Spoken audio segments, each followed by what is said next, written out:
Hey guys, welcome back. Doug at the ranch. Continuing with our 1965 8-horse Briggs IC horizontal shaft motor. I have shifted to, yes, we've opened the carburetor. And this thing is old school, as noted by the brass float. Look at the size of that throat gasket. And look at the size of the main needle. The idle needle, of course, is there, but the main needle is absolutely enormous. And this thing is just completely amazing. It's in extremely good condition. It's been thoroughly cleaned. Again, sorry for the quality, but trust me, this thing is in pristine condition. It's been swimming in the tank. It's clean, and it's ready to go back together. I've even gone ahead and looked at the surfaces on this thing to make sure that the manifold and the gaskets are going to make up, so we're not going to have any problems going forward. I have cleaned all the jets, and I have inspected all the components, so everything's ready to go back together. I also have obtained the correct intake gasket. This was a little bit of a challenge because he sits right on top of here. Well, that gasket from Briggs was on back order, so we did a little finagling, and guess what? We went to another source, and voila! Yeah, many people know and love what that's about, right? Anyway, okay. All these parts are made in the USA, by the way. In fact, the stamping on the forgive me if I can get this thing to focus. I'm not sure we're going to be able to see this. Right here on this gasket material, on the left-hand side, it says Made in USA. So that is the body gasket, which graciously lives on top of here. And these are OE gaskets, right from Briggs. So look at that, perfect fit and finish. Drops right in there. Nice, nice. Okay, I don't have any way to support my phone, so I can't do this live, but what I'll do is I'll bring you back when I get this bad boy back together. Okay? Thanks for watching. And we have our overhead view of our nice squeaky clean 1965 carburetor. We replaced the main jet, the idle jet, and put all the plates back on. So now we're ready to gasket this thing up and remount it on the engine. So we'll continue. Well, we're back, and now we're working on the clean machine again. We had a little delay. We were waiting for some parts, but we get the head prepped. We're all set to go. A little seafoam, clean that right up. And, yeah, so carburetor's rebuilt. We saw that in the last video. It's all back together. We're all good to go. So this thing will be ready for a test fire here shortly. So let me get the cylinder head on, and we'll go forward. Well, there we have it, boys and girls. They're running. It runs good. Nice and tight. It's doing well. 1965. Yeah, it'll be an old timer. But it runs good. So, we're all back together.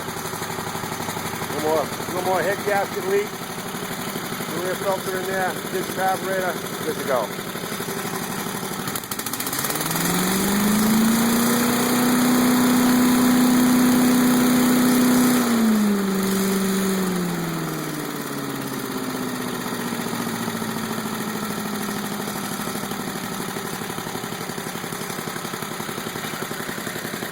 Flathead forever, Anthony.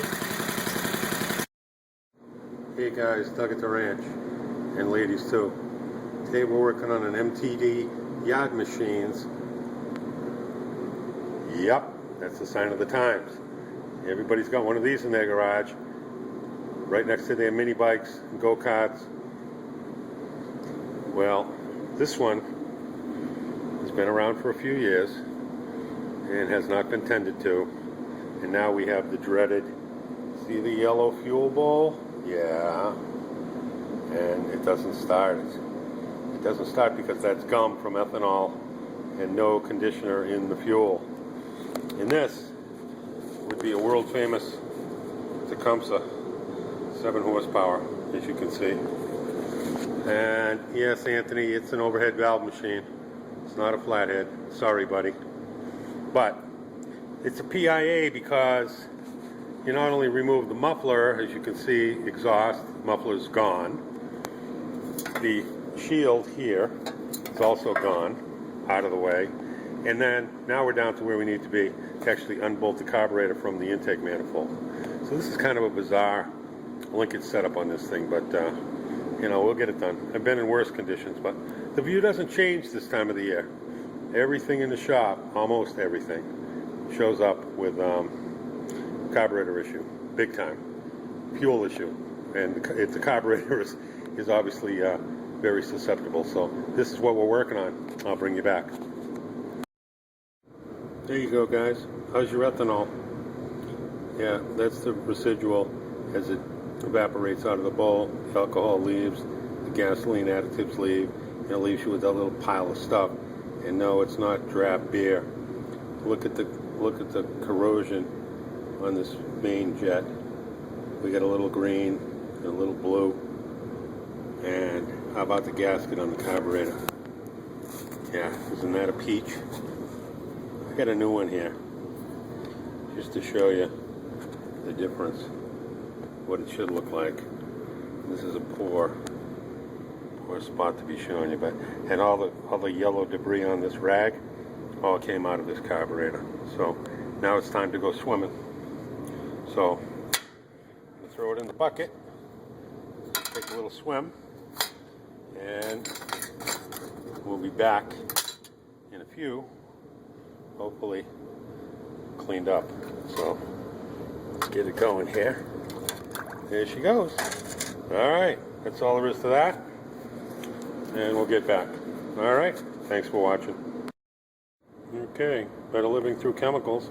A couple of minutes later, there's that finished unit, all cleaned, puffed up, ready to go. The tools of the trade: 1/16 blade screwdriver, old string tag with the wire on it, like that. Just need that little piece of wire to stick into the small jet holes. And the other thing I use is Old Reliable. Just a stainless steel wire brush, just to gently brush the exterior, get the debris off of there that we don't want. So now we'll put it back where it belongs, and we'll see if we can fire this bad boy up.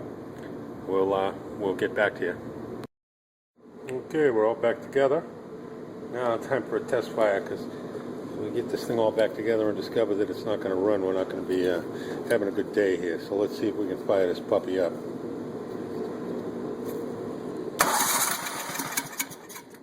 Well, I'll take that as a fail. We have ignition. I love electric start.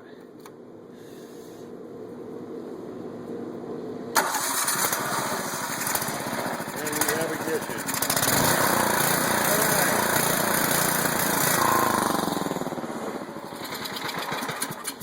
Yeah, we'll take that as a win.